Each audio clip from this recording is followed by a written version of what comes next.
मैं आशु का मतलब समझ गया कि घर जाकर मुझे कर्जे के बदले में क्या मिलेगा। उसने मुझे 2 शर्ट और पैंट ट्राई करने को दिए। इधर मेरा ध्यान उसके लॉलीपॉप चूसते होठों से हट ही नहीं रहा था।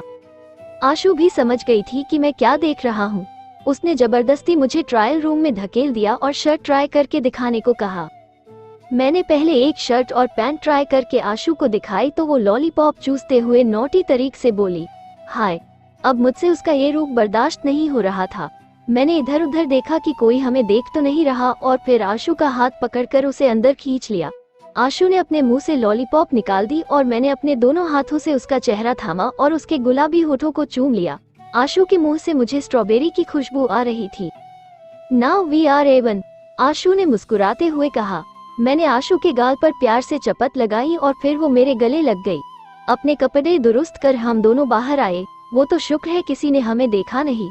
वो शर्ट और पैंट खरीद कर हम दोनों घर आ गए। घर पहुंचे ही थे कि आशु ने किसी को फोन करके बुला लिया। कुछ नहीं, बस आपके लिए एक सरप्राइज है। आशु ने मुझसे पर्स लिया और उसमें से 500 रुपए निकाल कर पर्स वापस दे दिया।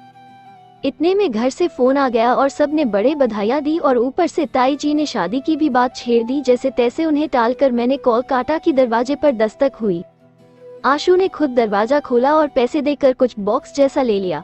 फिर उस बॉक्स को टेबल पर रख कर बोली, हैप्पी बर्थडे जानू।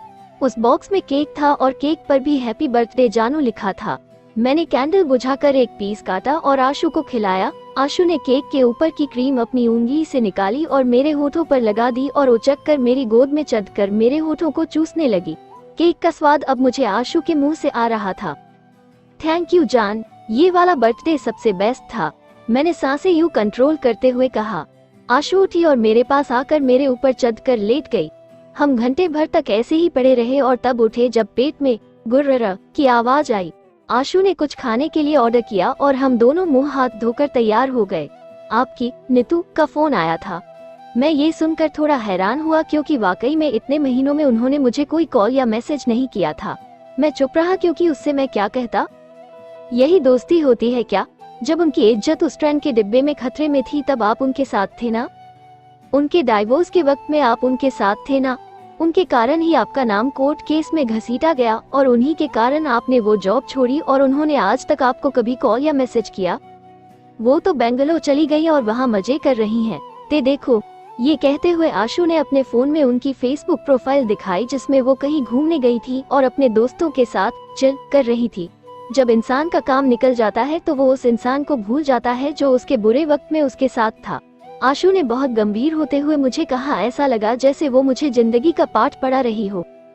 यार, मैं मानता हूँ जो तुम कह रही हो वो सही है, पर मैंने सिर्फ दोस्ती निभाई थी। उसके बदले में अगर उन्होंने मुंह मोड़ लिया तो इसमें मेरी क्या गलती है? मैंने कहा, पर आशु आज मेरी क्लास लेने के चक्कर में थी। इसका मतलब ये तो नहीं कि लोग आपका फायदा उठाते रहे। मिस्टर कुमार को एक बलि का बकरा चाहिए था तो उन्होंने आपको चुना। इनको अपने पति से प्यार नहीं मिला तो आपसे दोस्ती कर ली और जब दोनों का काम निकल गया तो आप छोड़ गए। ये कैसी दोस्ती?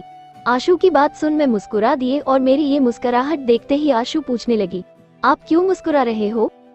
जान, मैंने सिवाय तुम्हारे कभी किसी से कुछ एक्सपेक्ट ही नहीं किया।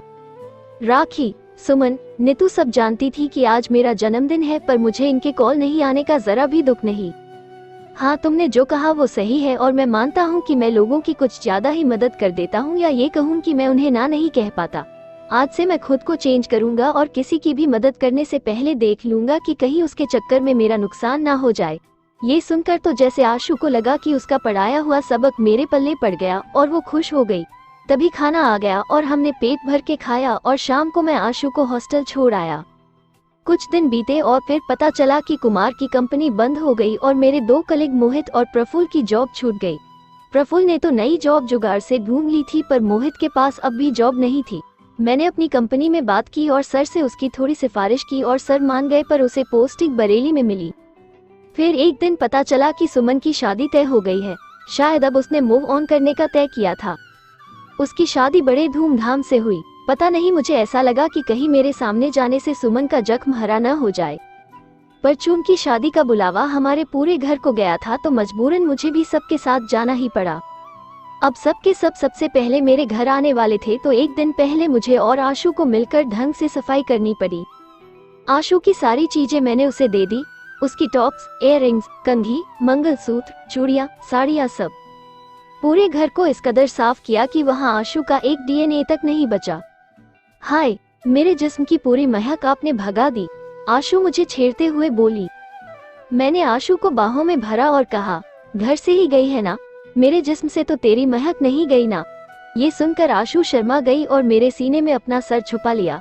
जब सब लोग घर आए तो चकाचक घर को देखकर सब ने बड़ी तारीफ की। माँ और तो घूम घूम कर निरीक्षण करने लगी कि कहीं कोई गलती निकाल सके। फिर वहाँ से सब आशु के हॉस्टल पहुँचे और वहाँ आंटी जी ने बड़े अच्छे से सबका स्वागत किया। वो पूरा दिन ना तो मैं सुमन से मिल पाया, ना ही कोई मौका मिला था।